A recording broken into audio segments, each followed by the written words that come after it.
রাজনৈতিক দল এবং রাজনীতিবিদরা দায়িত্বশীলতার পরিচয় দিয়ে সকলে মিলে একটি অবাধ সুষ্ঠু পার্টিসিপেটরি অংশগ্রহণমূলক, অনেকে বলে আপনি অংশগ্রহণমূলক বলেন, এটাকে আমি লিখে বুঝান নো, জনগণের অংশগ্রহণমূলক।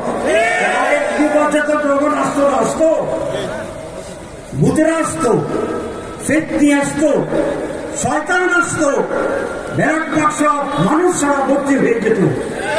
এবার সেই পরিস্থিতি হলে বাংলাদেশ টিকবে না, স্বাধীনতা টিকবে না। সুতরাং রাজনীতিবিদদের প্রজ্ঞার পরিচয় দিতে হবে।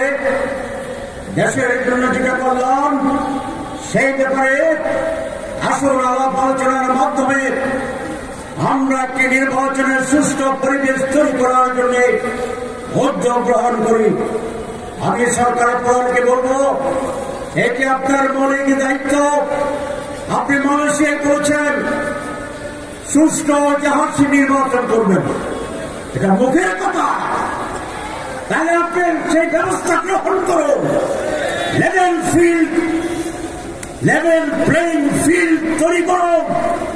সংস্কারকে আইনি খুঁজে দেন। অনেকে অপপ্রচার করে